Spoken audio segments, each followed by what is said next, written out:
deeply as much as you can. Pause for a moment, then exhale slowly. Let the breath go out slowly.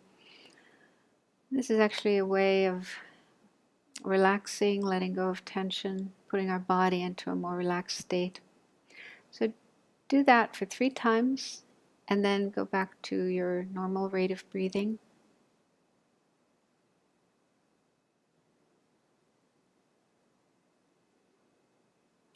So just let your breathing flow in and out in a natural rhythm without trying to control it in any way.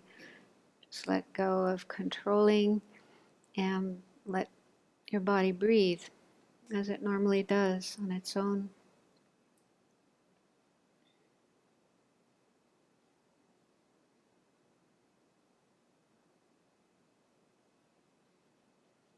And with your mind, be aware of the breath flowing in and out. Pay attention to the sensations you feel in your body as the breath comes in and goes out.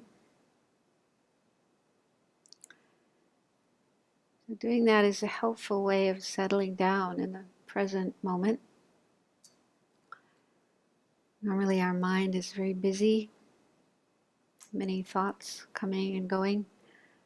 Some are thoughts of the past, so they could be things that happened to you today or conversations you had today, yesterday, and the past week. So those are over now. Let them go, put them aside, and just let yourself be right here, right now, the present place and present moment.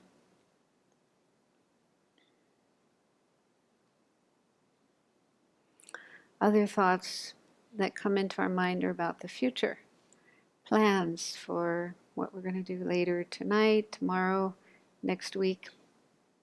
Well, the future is not here yet. We don't really know what is going to happen. So right now, there's no need to think about the future. Put aside those thoughts.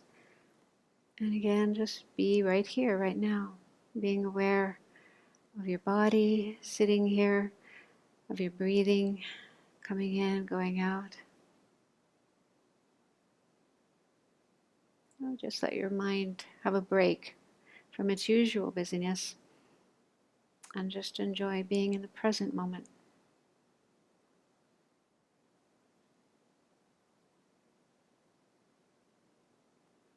And anytime you notice your mind wandering away from your breathing, from the present moment, to something else, past or future or some other place, you can just gently let go of that other thought and return your mind, your awareness to the present, to the breathing.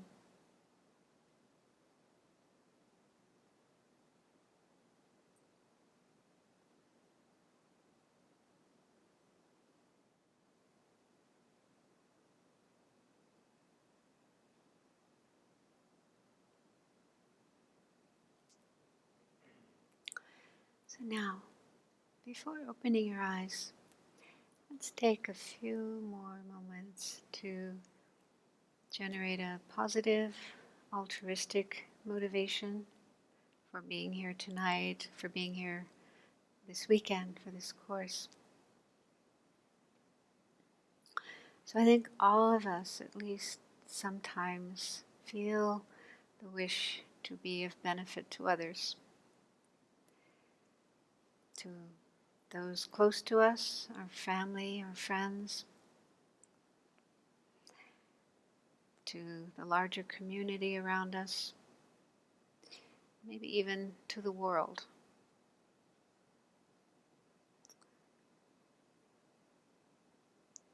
So try to recall a time when you did have that feeling arising naturally.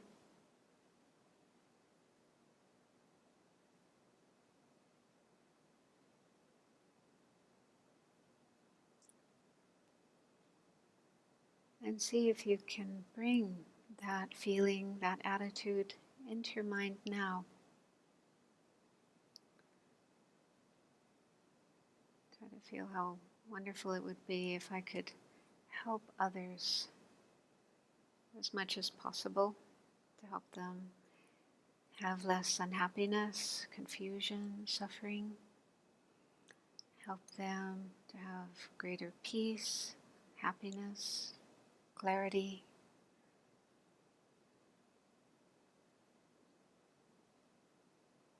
to help bring more positive energy into their lives and into the world.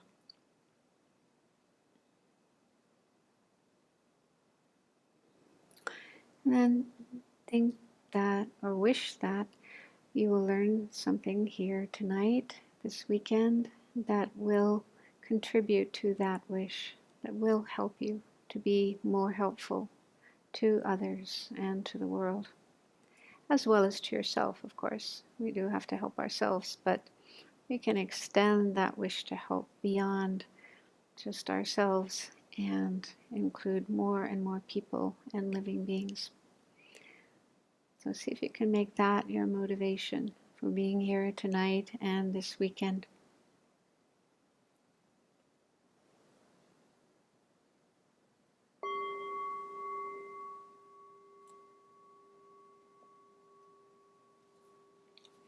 Okay, so normally it's Venerable Children who teaches the Friday night talk and teaches Lam Rem, but because we're starting a weekend course, and there's a lot of things to talk about during this course, so I'm giving the talk tonight. So I'm just explaining that for people who are listening from afar, because these teachings are live streamed. So I'd like to say hello to all of you who are sitting here. And I think some of you are here for the first time. Is that right?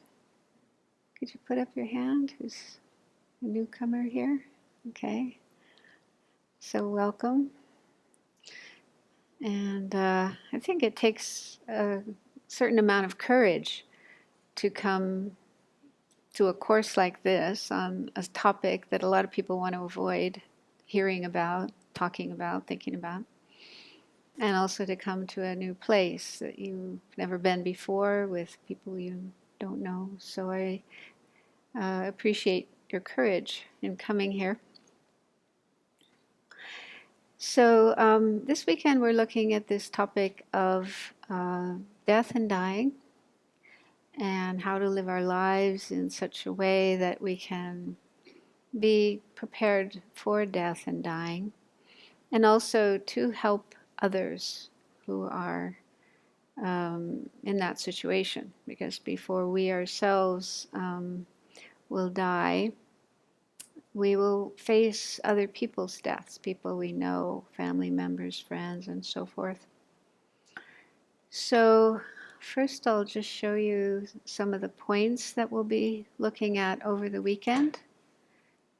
Tonight I'll start by talking about some Buddhist perspectives on death, dying, and impermanence.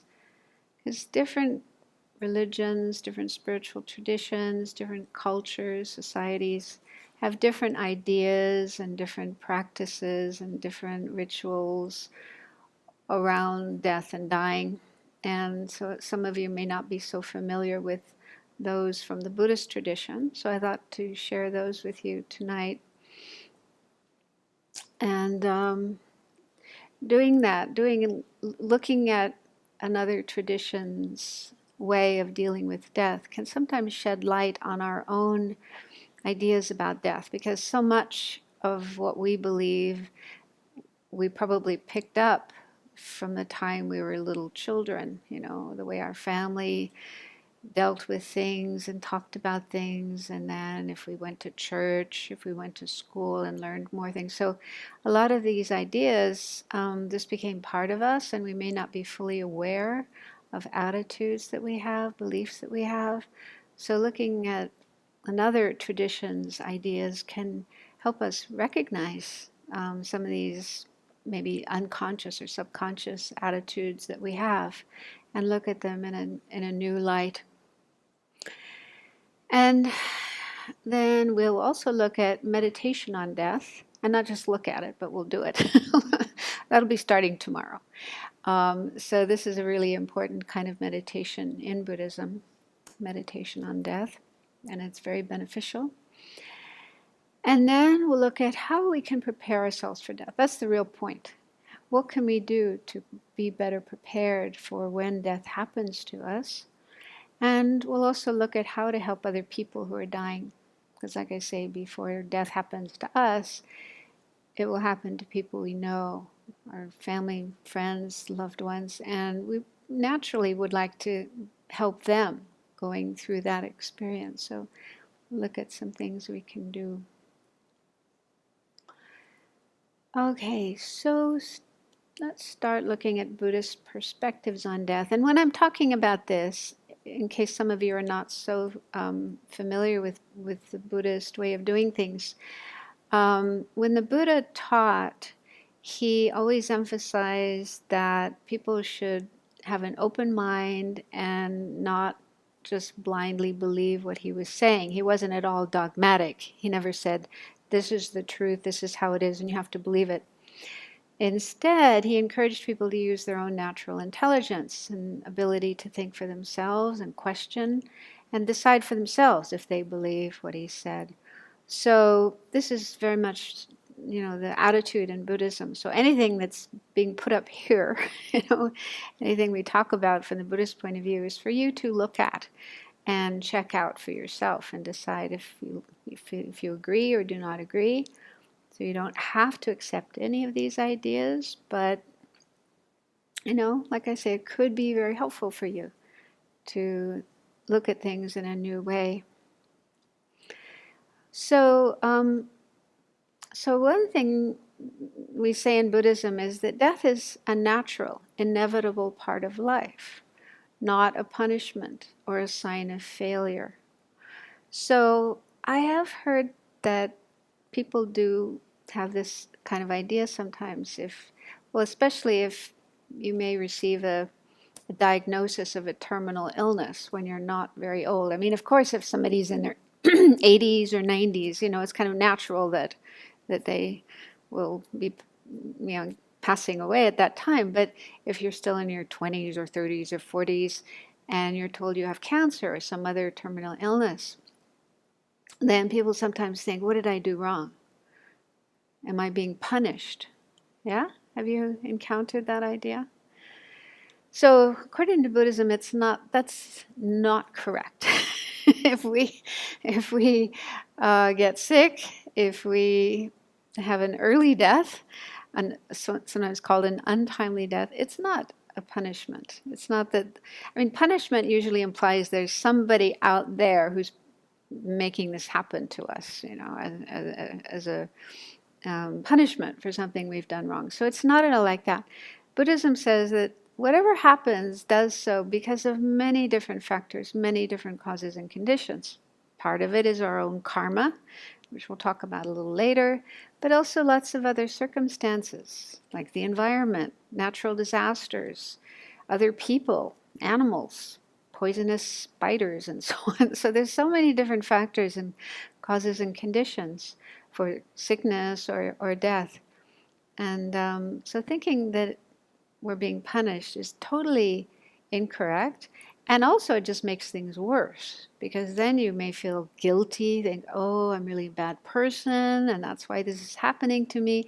So that's just adding to the difficulty of, already facing this illness and approaching death. So according to Buddhism, it's just part of nature. Things are changing all the time. Every day we have the sun rising and setting. And right now, because it's spring, we have so many changes happening. Like just last month, everything was covered with snow here. It was all white. And then gradually the snow melted and everything was brown. And now all these green things are sprouting. It's almost like you can see them growing day by day, green leaves and grass and so on. So this is just nature. It's just nature that things change, that things go through cycles. People are born, they grow old, and they eventually die. And the same happens with everything in the world, everything in the universe. It's just part of nature. So it's much better to take that attitude and not think that it's a punishment or a sign of failure. That's another thing people sometimes think. What did I do wrong? This might happen more with people who are involved in some religion or spiritual practice. And they may think that if I live well and I practice well, I do my prayers, I do my mantras, then, I should be somehow immune to bad things happening to me. And then if they get sick or, face some disaster, they may think, oh, I didn't do it right. I'm a failure, I'm a loser, I didn't practice properly. Have you ever encountered that idea? And I've heard even sometimes religious teachers teach this idea. Not in Buddhism, or if they do, they got it wrong. This is definitely not the Buddhist view of things. Actually, I heard a story. It was quite sad.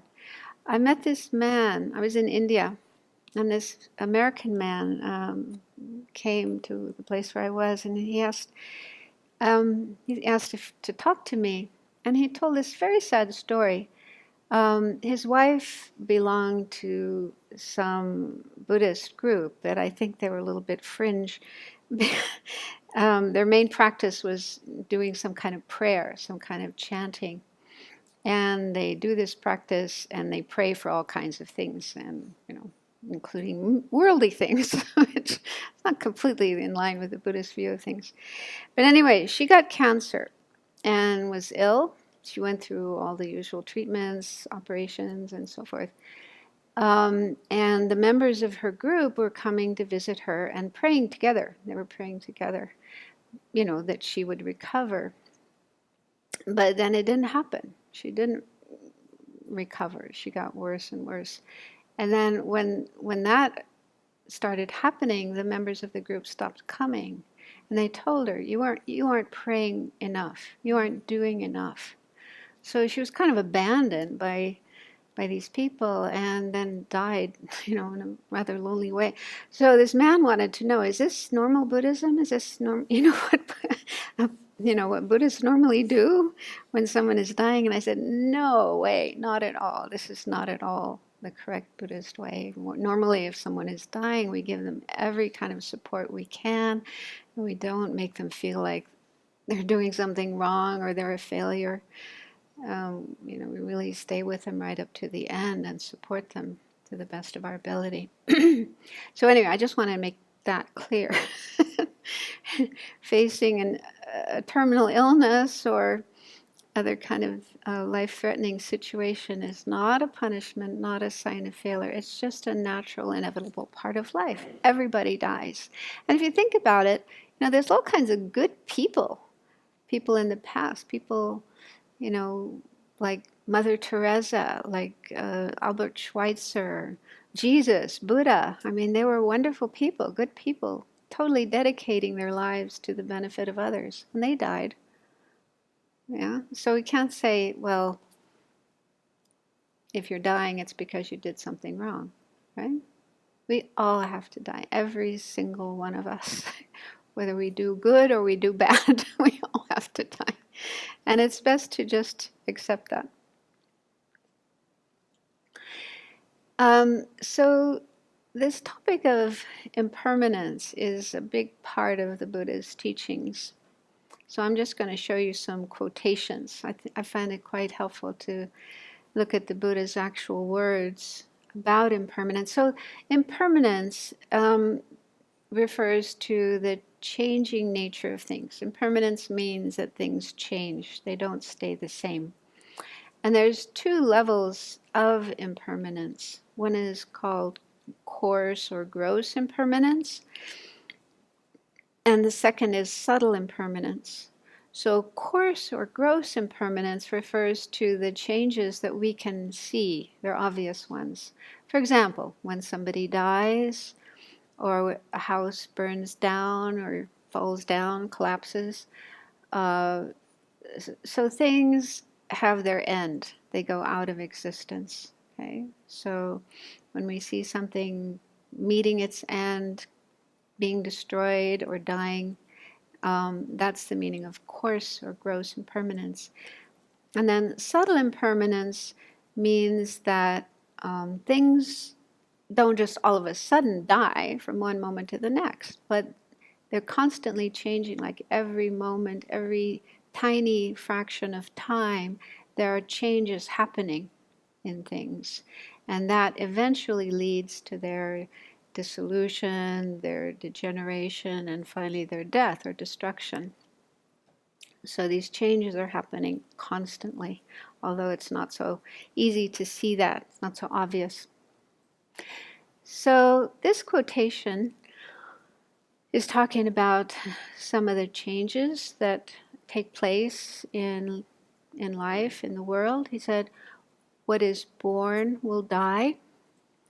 So when a child or a being comes into the world, usually people are very happy, right? We celebrate birth, right? That's a cause of rejoicing and celebration. But the other side of that is a being who comes into existence means a being who will die. That being will eventually die. And I mean, it may happen 100 years later, but it could be 50 years, it could be 10 years, it could be 5 minutes. Okay, so even infants, little babies die. But sooner or later, eventually, that being will die. It's impossible for them to live forever, right? That's just a natural process, a natural phenomena in existence.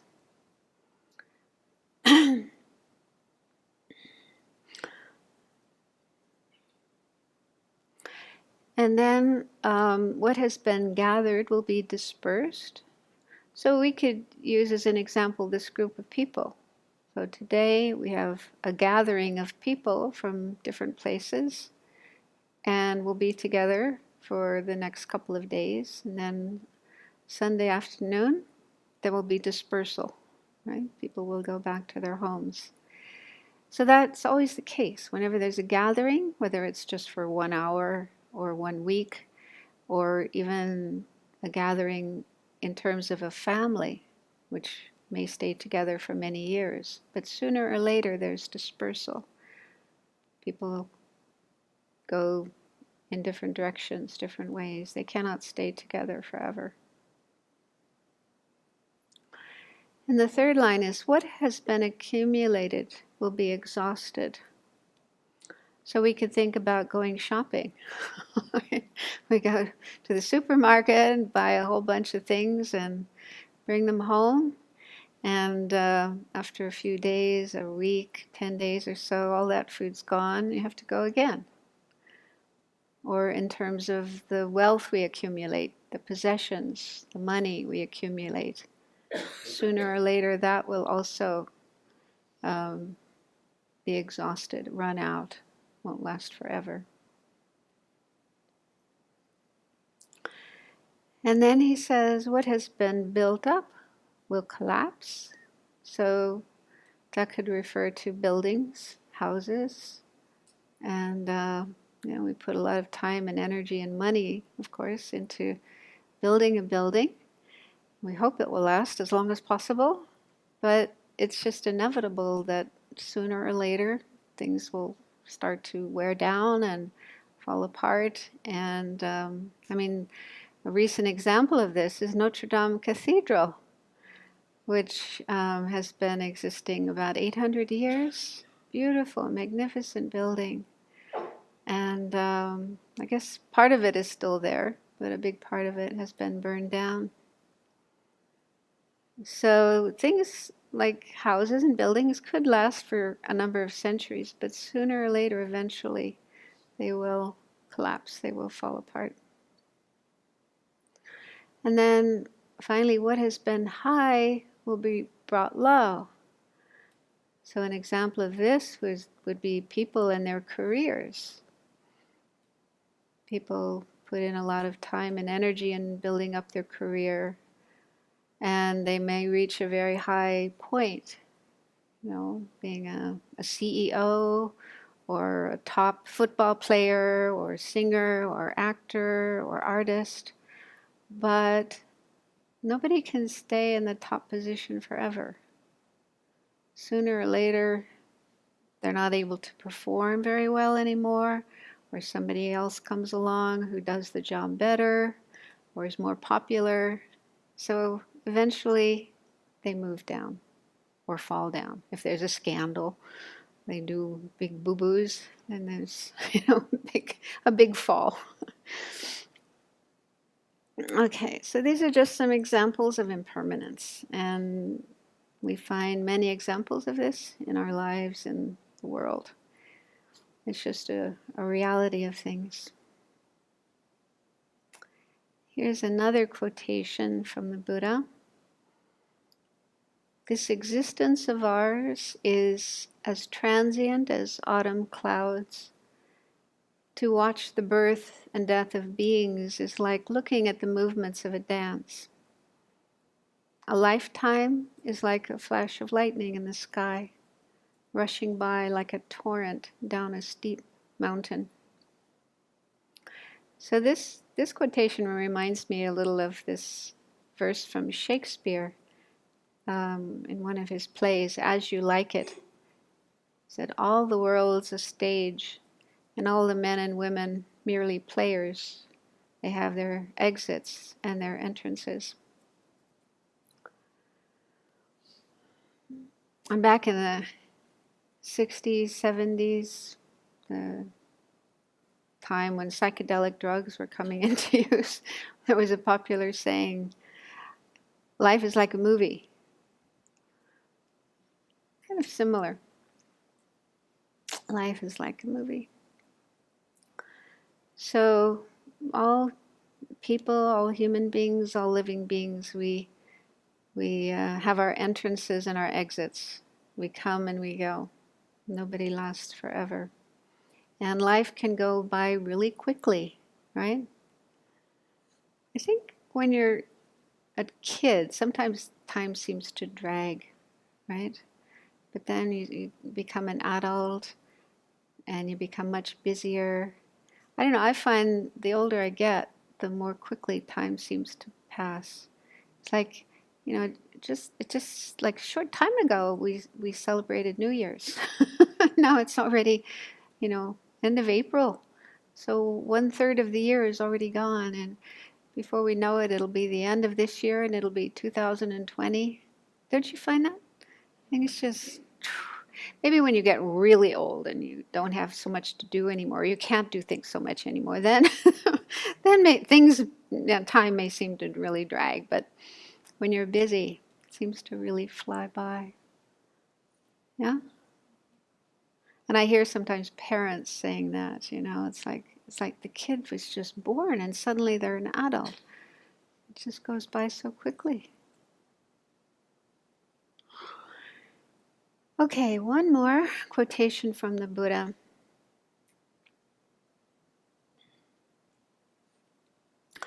Of all plowing in the autumn is supreme. I think that's because I'm not a farmer, but maybe some of you are.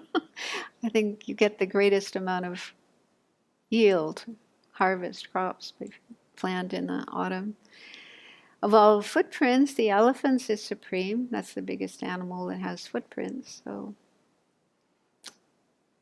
And of all perceptions, remembering death and impermanence is supreme. So I'd like you to think about that. Why do you think the Buddha said that remembering death and impermanence is supreme? You don't have to answer now, but think about it over the weekend. We can come back to it later.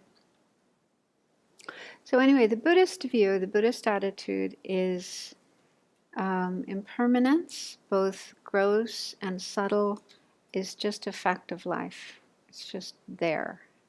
And it's much healthier if we come to terms with it and accept it rather than deny it.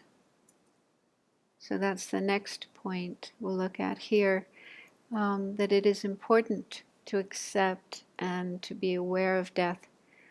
So there are people who don't want to do that, who want to live in denial. They don't want to hear about it or talk about it or think about it. I've even heard people sometimes say to their doctor, "Don't give me any bad news."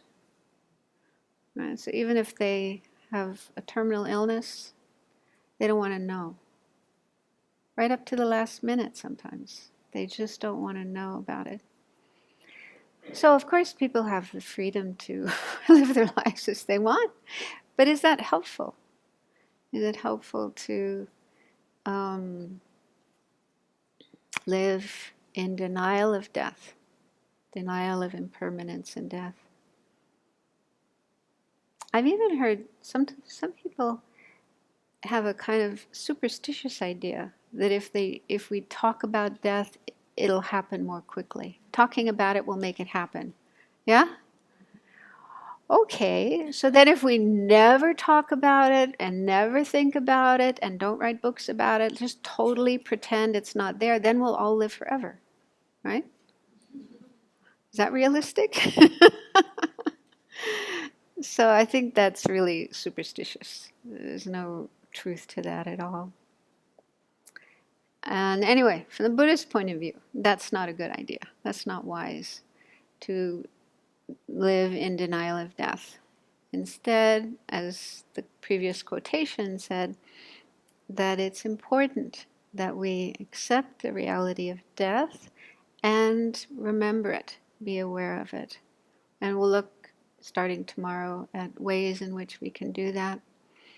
But the benefit or benefits of doing this is, first of all, so that we will do what needs to be done to prepare for it, to be ready for it when it happens. So preparing for death could mean practical things like making a will, an advance directive, deciding what you want done with your body. Do you want to be cremated or buried or whatever? Just those practical things. Taking care of those before it's too late. But from the Buddhist point of view, and I think from the point of view of all religions, all spiritual traditions, it means more than just doing those practical things. It means working on our mind, our thoughts, our feelings, our attitudes, preparing ourselves mentally, emotionally, spiritually for death. From the Buddhist point of view, it's really important that at the time of death, we will be able to have our mind in a positive state. Peaceful, not full of fear and anxiety and worry, not angry. Some people die angry, which would be very unfortunate. Not attached, clinging and attached to the people and the things that we're leaving behind, but just calm, peaceful, ready to go. And even having positive thoughts, positive feelings, such as feeling kindness and love and compassion for the people around us, caring about them, having, in some cases, spiritual beliefs about what's going to happen next, and so on. Many years ago, I was living in Singapore, and I did a little bit of work with dying people. And I was invited to a seminar at a hospice. They conducted this seminar for their volunteers because in Singapore there are people of many different religions. So the hospice volunteers will find themselves dealing with patients who are Buddhist or Christian or Muslim or Hindu. So they asked representatives from these 4 religions to come and give a talk about how we view death according to our religion. So I found that really interesting, listening to the other speakers, because basically we were all saying the same thing. The important thing is to help the person, the dying person, to be calm and peaceful and positive, to be in a positive state of mind when they die. So that's universal. Christianity, Hinduism, Judaism, Islam, Buddhism, we all say the same thing. The methods, how to do that would be different, but basically that was the message for all of them. From the Buddhist point of view, the reason it's important to have a positive, peaceful state of mind at the time of death is because after we die, our mind, we don't just end completely, but some part of us, our mind, our consciousness, will continue and take another life, another rebirth. And what kind of life we have, where we are born, the circumstances, the experience, and so on, depend to a large degree on the state of mind we have at the time of death. It also depends on our karma, the karma we created during our life, but the state of mind at the time of death is a crucial factor. So it is very important to try to die with a positive state of mind rather than a mind full of disturbing thoughts and emotions. So that's the real meaning of preparing for death. Living our life in a way that we'll be able to, there's a greater chance of being able to have a positive state of mind at the time of death. And just to kind of underline that, this is a book that just came out last year. It's called Advice for Future Corpses. A Practical Perspective on Death and Dying by Sally Tisdale. She's a writer. She's also a nurse who had a lot of experience in hospice and palliative care. And she's also Buddhist, a Zen Buddhist practitioner and teacher based in Portland, Oregon. So a friend told me about this book, and I thought it would be good to get it before this course and read it. So I'm partway through. Very interesting. And so she talks about this in here.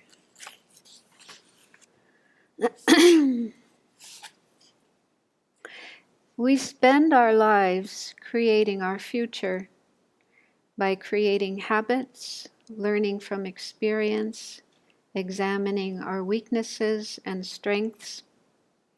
Our lives, as we live them day by day, create the person we will be at the moment of death.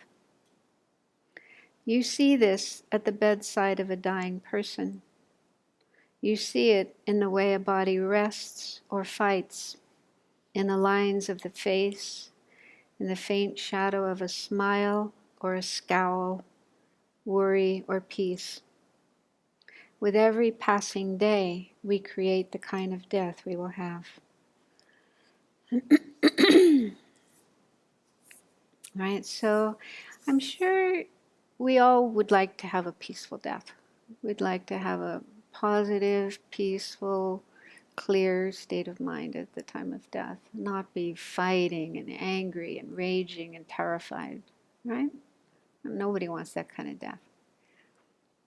So it's really up to us in the way that we live our life, what kind of mind we will have at the time of death. So that's one of the main reasons it's so important in Buddhism to contemplate death, to realize it's going to happen. And we don't know when it's going to happen. It could be any day. So that we really make sure we live our life in a way that we will be able to have the kind of peaceful death we would like to have. We can't wait till the last minute and then, now I want to figure out how to be peaceful and calm. That's like, I think I read that in here, it's like learning how to swim when the boat is sinking. Right? You don't wait till the boat is sinking to learn how to swim. Right? You learn how to swim way before you go out in that boat. So in a similar way, learning how to die is not that easy. But learning how to die well also means learning how to live well. So it doesn't make us morbid and, obsessed with death. It actually enhances our life. This will become more clear as we go through the weekend, but Living our life with that awareness that we are mortal, we're not going to live forever. We need to live wisely and carefully to prepare ourselves for death actually enhances the quality of our life, our relationships, our peace of mind, our happiness. So learning how to die well means learning how to live well.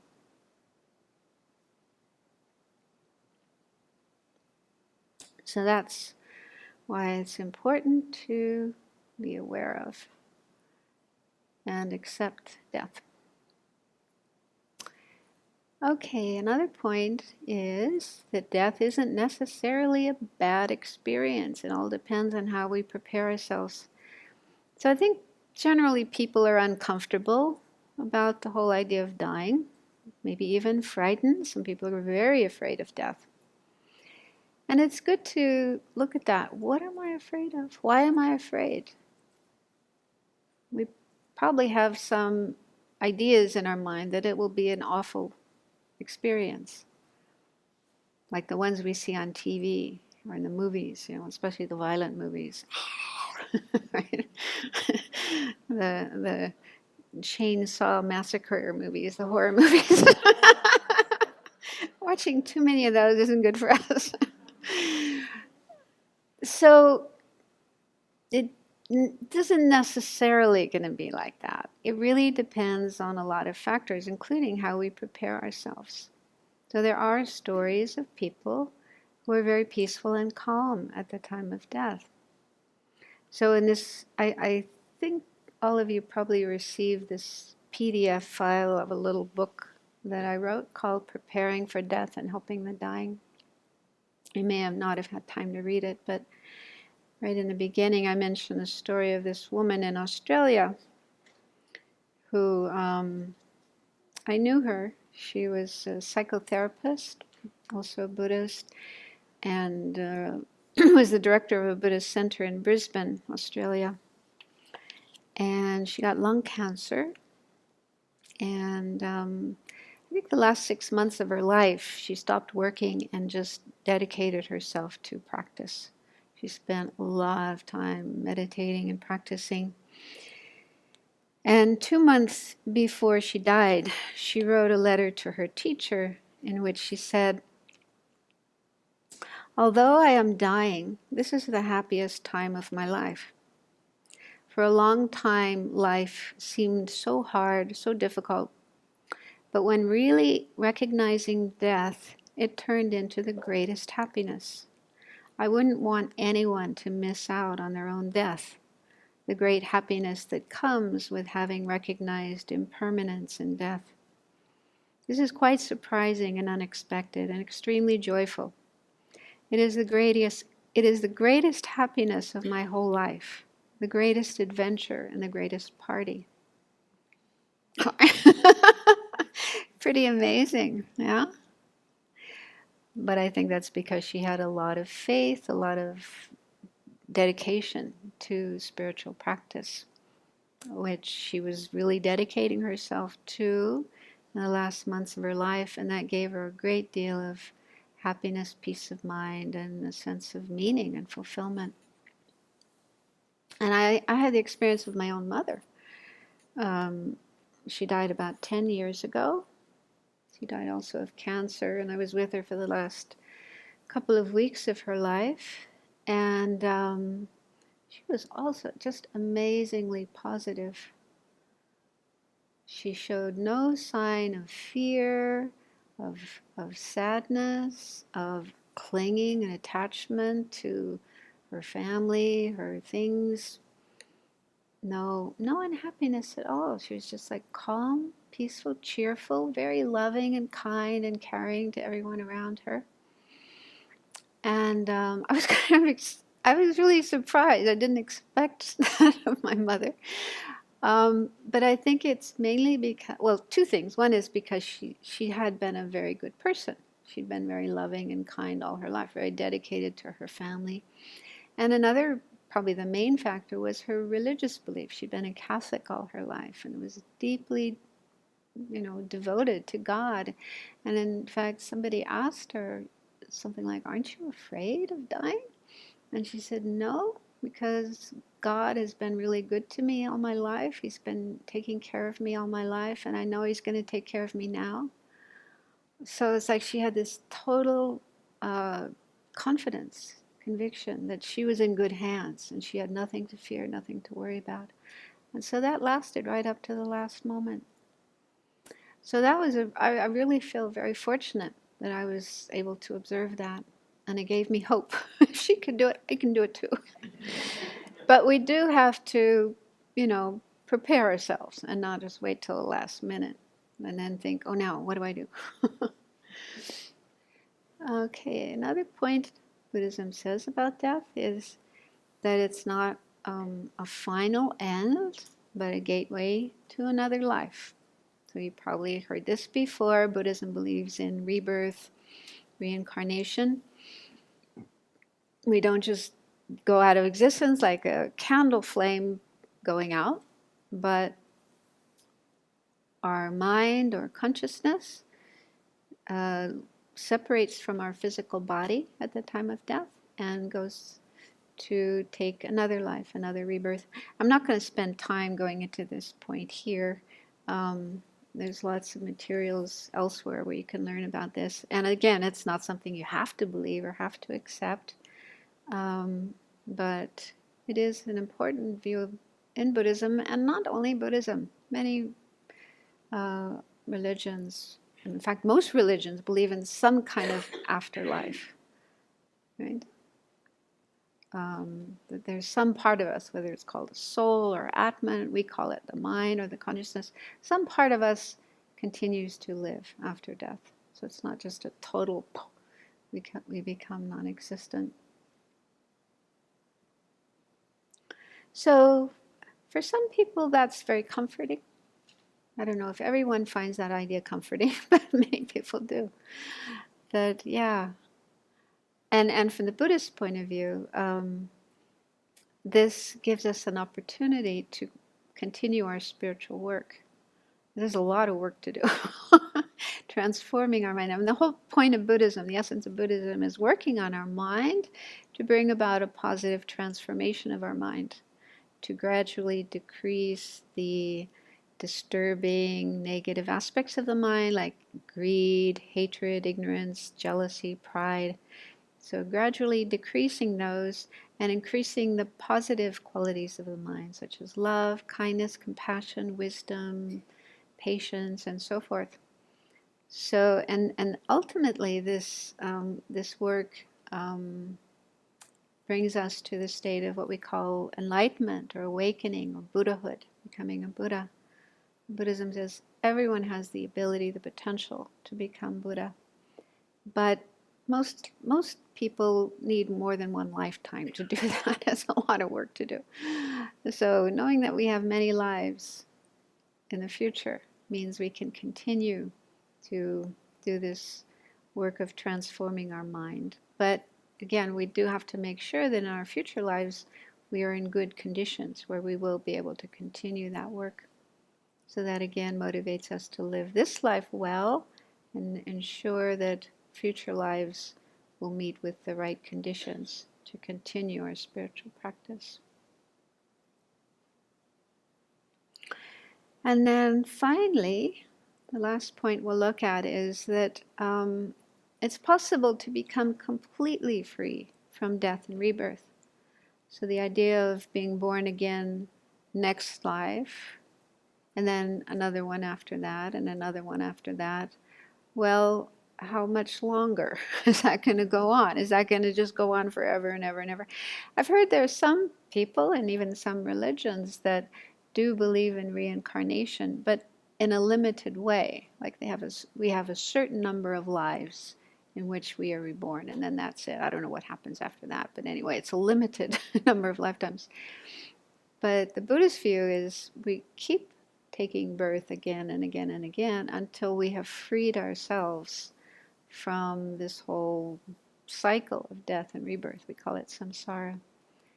So we have to make the effort. We have to do the right things to bring that about, to make that happen. It isn't just going to happen naturally. We don't just suddenly stop somewhere. But through our practice, through our effort, we free our minds from the causes of rebirth, the causes to be born again and again. And that means the state of nirvana or liberation, freedom, and enlightenment. So there is an end. There is an end to this whole cycle, this whole situation of death and rebirth. Buddha reached that point himself and then taught how to do it. So that's his message. His message is how to free ourselves from death and rebirth and all the various sufferings that are involved in that. So whether you believe this or not, it's up to you. But I think the message of the importance of preparing ourselves for death applies whether you believe in an afterlife or not. Because even if you do believe, well, death is just the final end, nothing else happens after that, everything goes out of existence, I think still you probably would like to have that final end, a nice one, a good one, a peaceful one, not screaming or enraged, right? So if you feel that way and you think, okay, what do I need to do in order to make that happen, in order to ensure that my mind at the time of death will be peaceful, positive, the way I would like it to be. So then it still makes sense to make some preparations now while we are alive. So as we go through the course this weekend, we'll look at specific ways in which we can do that. Are there any questions so far? I'm curious about your thoughts. I've watched recently a neighbor die.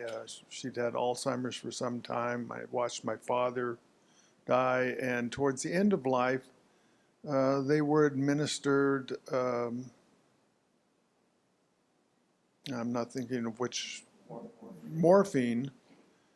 And from what I could see, they weren't conscious at all. And I haven't been on morphine, so I don't know what it's like, but certainly they didn't have the opportunity to think much about anything or to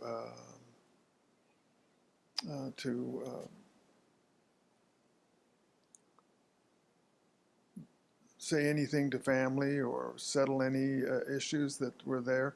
But it seems to be a practice, especially with some hospice, toward the end of life, they provide morphine to the person who's dying. So. Well, I don't know too much about that. I don't have that much experience with hospice in Venerable Jigme. If you would like to. I think this really brings up the point that if we can think deeply about how we want our death to be and how we, most importantly, want to work with our minds, then that kind of informs how we're going to go through the experience. And one of the benefits of Buddhist practice is that it teaches very clearly, and with our experience we understand that the power of the mind is the most powerful thing there is. And if our mind is calm, we can work with anything that the body throws us. At least that's been my experience in working with dying patients for 30 years. If people don't think about death at all and then they are in the process of dying, if they don't voice any preference, then what happens, especially if they're in a care facility or in a hospital, is the people that are around them make the determination of what they think is going on. And if they think that they are suffering and in pain, then they will medicate that. And I think then the experience would be like Mont was saying, not so present with what's going on.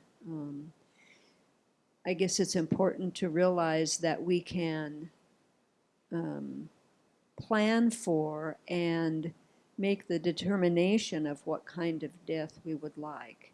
And when people do that, like you've already said, death is quite beautiful. And it always reminds me, when people have focused on their death in that way, it very much reminds me of a birth. It's very similar. It's that kind of transition. So it really has to do, like you were saying, with preparing yourself and making plans for how you want to approach that transition, because it will come for all of us. And isn't it the case that in an advanced directive, you can specify whether you want, how much medication you want, and so forth. So, And too, the other thing about the body is, if you're having pain and you take a little bit of some kind of analgesic, then you can still have access to your mind and work with your mind. So it's a very subtle balance. And so to try and articulate that in an advanced directive is helpful. If I am looking like I'm not able to speak about what's going on and the pain is just overwhelming me, please give me a little, but start with a very little amount so that I can get my mind back and can work with it. Yeah, because I heard that in hospice they did find ways in which pain medication could be administered just to the extent that the person's pain is diminished, but they're not totally unconscious. There's still clarity and consciousness. So a lot of people ask for that, and it is possible to have that. The trouble with this medical system often here in this country anyhow is that they give so much, way too much. And so to talk about starting really teeny would be really helpful. Yeah, two comments. One on the morphine. When my father was in hospice, he was very much a lot of pain from cancer. And he was also had dementia and often couldn't articulate, couldn't speak, couldn't verbalize his wishes. But when he clamped his mouth and would not take the morphine, he was communicating. We would offer him the morphine and he would close his mouth. So I think that the caregivers can be looking for, there is still communication there, even if they can't verbalize. The other comment is, we talk a lot about preparing for death and making plans. It might not go according to plan. There's, especially with dementia kicks in, and no one plans to go that way. But we all plan to. We're going to be clear and lucid right up to the last minute. So. But I once heard a talk by Alex Berzin that some of you may know. He's a long-term Buddhist scholar and teacher and a friend of Venerable Children's.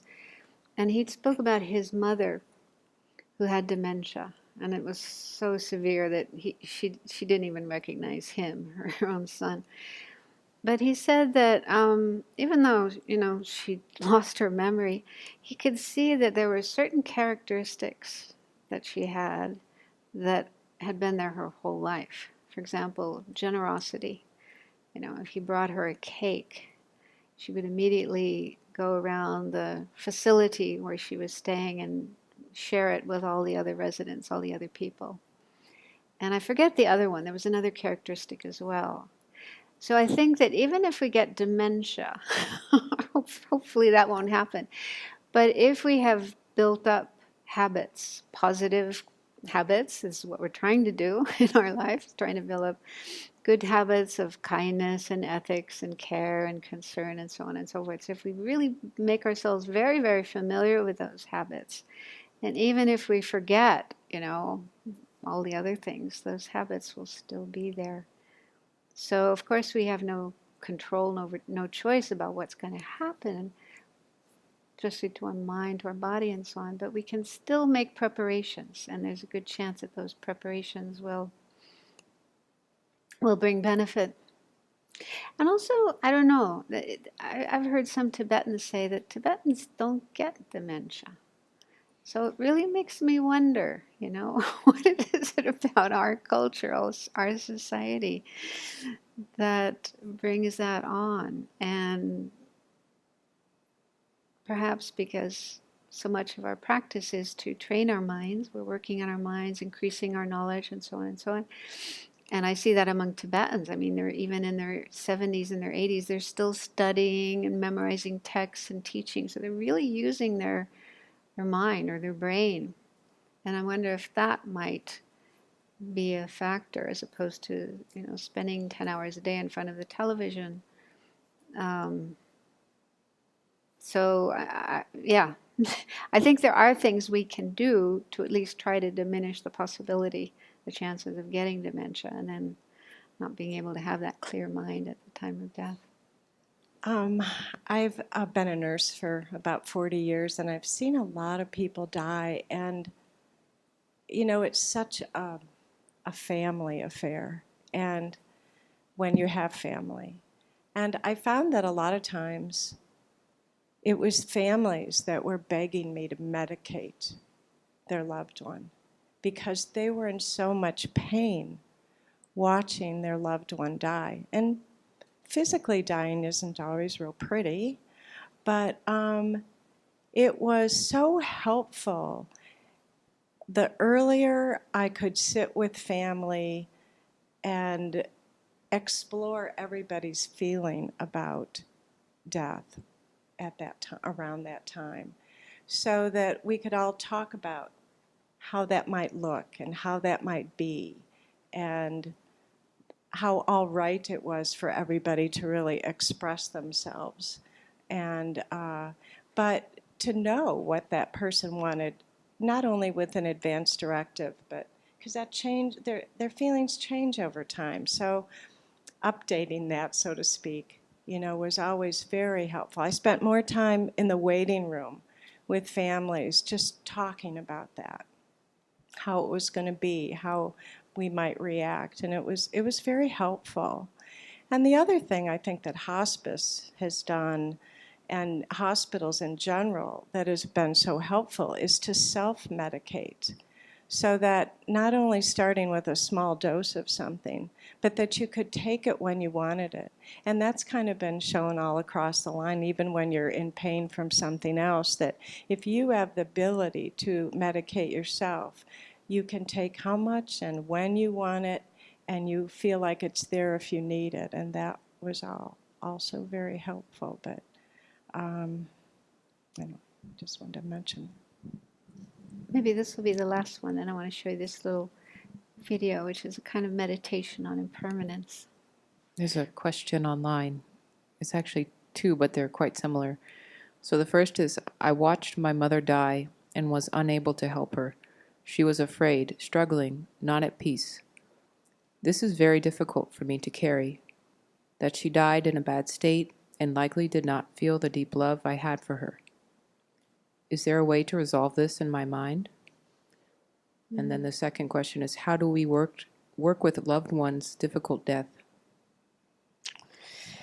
Yeah, I don't have that experience myself. Like I said, my own mother's passing was very kind of beautiful, peaceful. But I had a woman talk to me about a similar question to this. She had a friend who wasn't very old. I think he was in his 40s, and he was diagnosed with cancer and died, quite soon after the diagnosis. And he was very angry. He was angry at the doctors because he felt they should have found it earlier when he could have received treatment, and so on and so on. She really tried to help him to not be angry, but it didn't work.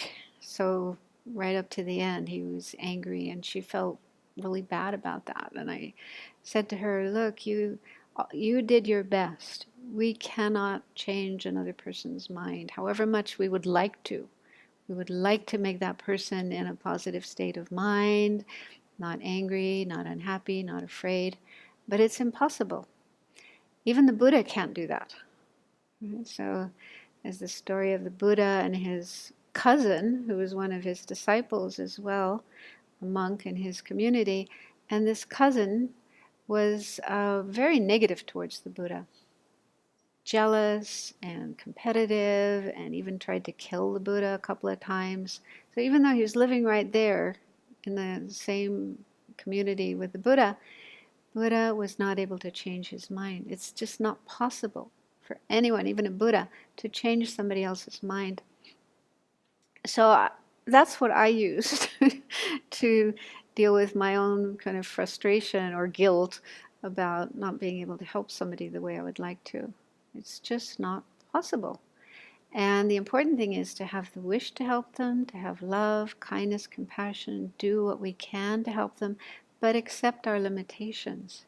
Accept that each person is responsible for their own mind, their own experiences.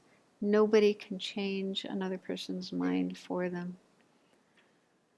So, I don't know if that helps, but we do our best, but we accept our limitations. I'm going to talk about that later when we get to the topic of helping others who are dying. And with regard to the person whose mother passed away, I think this is in the book, Tibetan Book of Living and Dying, a suggestion that if there's any unresolved problems between you and another person who has passed away, it could be helpful to write to them, even though they're already passed away, but you can still write a letter to them and express whatever thoughts and feelings you have, and or do it in meditation. Either way, some people might find it easier to write, like writing a letter to that person, or doing in a meditation, imagining that person and they're in front of you and talking to them and just pouring out your heart, your thoughts, your feelings, and say, I'm sorry I wasn't able to help you, I really wanted to help you, whatever it is, just let it come out. So that can be very helpful, very healing. And yeah. Okay, so just wanted to show this Taylor Wood. And what she did was to put a plate of fruit on a table and then have a camera filming it. I tried to find out how long it went on. It must have been at least a couple of days, but maybe a week, 10 days. And then she took that film and shortened it, or what do you call it, sped it up, so that it's only 4 minutes. So you see all the changes happening over this period of time in just 4 minutes. So it's a great meditation on impermanence. So there might be one of these horrible ads right at the beginning. I'll try to get rid of it as quickly as possible. So just observe it, and then we'll do a little bit of contemplation afterwards, a little bit of meditation. Oh, good. No ad.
So everything is changing. At least physical things, all the physical matter, our own bodies, even seemingly solid things like this table, this building, bricks, stone, all the things in nature. So everything on this planet, natural things as well as man-made, human-made things, and all the living beings, we're all changing every single moment. We just don't see it. The changes are subtle. Now, in this case, we saw the skill of the camera, but everything is changing all the time. So the idea of impermanence can be somewhat saddening, depressing, but there's a positive side of impermanence. Because if things were not impermanent, it would be really weird. We wouldn't be able to move. We wouldn't be able to change. We'd be like the images in a wax museum.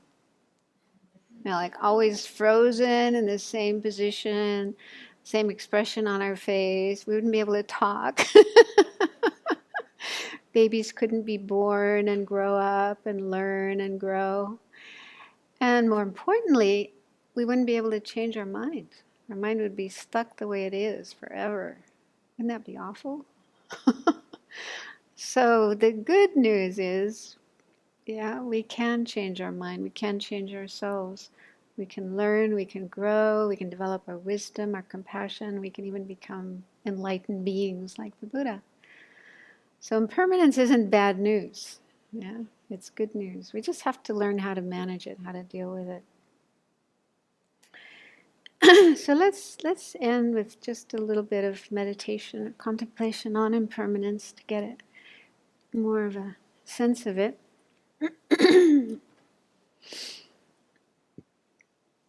So once again, sit comfortably, but try to keep your back straight if you can. Your shoulders relaxed, all the muscles in your body relaxed. And also relax your mind by letting go of or putting aside any thoughts related to other things, the past, the future, other places. And just let your mind be right here, right now, focused on this meditation.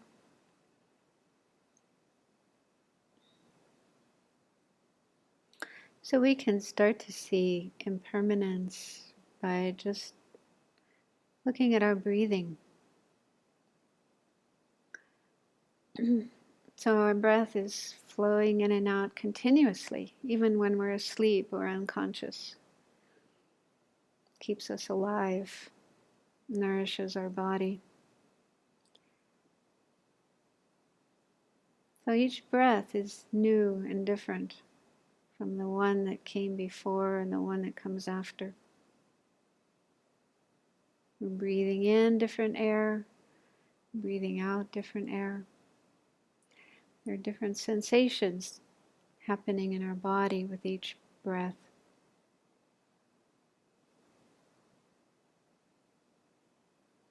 And then expand your awareness from the breath to the rest of your body. Our body is made of many different parts. Skin, blood, bones, organs, tissues, muscles. Those are in turn made of smaller parts like cells, molecules, atoms. And all these tiny parts that make up our body are not frozen, fixed, static. They're constantly changing, moving about, doing their jobs, reproducing, coming into existence, going out of existence. So on this very subtle level of our body, there's constant change. It doesn't stay the same from one moment to the next. So this is just reality, the way things are. There's nothing we can do about it. It's best to just accept it, acknowledge it, live with it.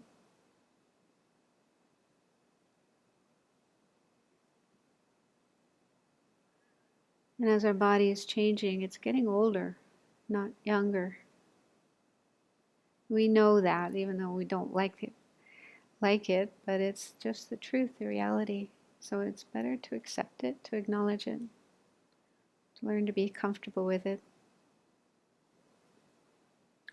Now expand your awareness beyond your own body and think about the things around us. This building that we are in, all the parts of it, all the furnishings, the materials making it up. So all of these are also impermanent. They're made of tiny particles, molecules, atoms, subatomic particles, which are constantly changing in a very subtle way, in a visible way. But it's the truth. It's a scientific reality of things. And as things change, they get older, more worn down.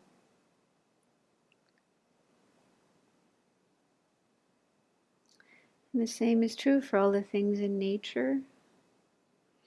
The trees, plants, grass, hills, mountains, water, the earth itself, and the heavenly bodies, stars, moon, sun.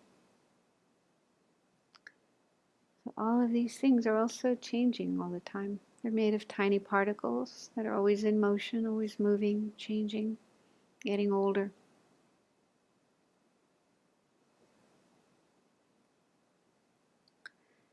So not only are all these physical material things impermanent, subject to change, but also our mind, which is a non-physical thing, but it too is impermanent. It's changing every moment, in the sense that every moment there are different experiences coming and going. Each experience arises, lasts only a tiny moment of time and then passes, and the next one arises, and the next one, and the next one. So there's nothing in our mind that's fixed, permanent, always the same.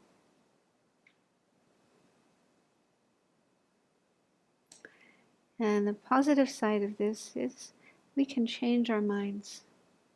We make effort and we do the right things.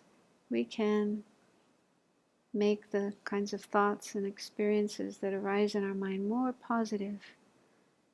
We have more love, kindness, compassion, patience, wisdom, and all other positive states of mind that are so beautiful, so joyful, so beneficial for ourselves, for others, for the world.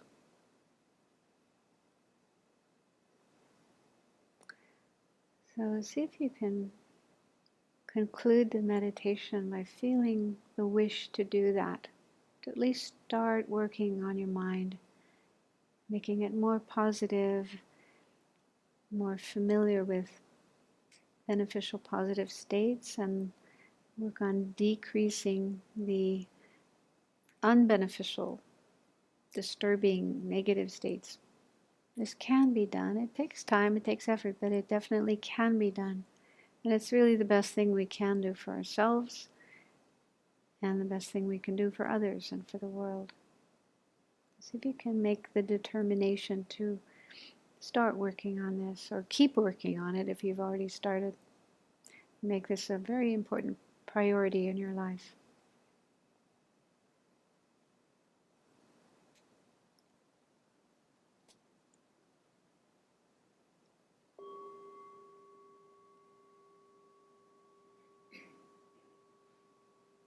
Now we'll dedicate the merit, positive energy from our session tonight.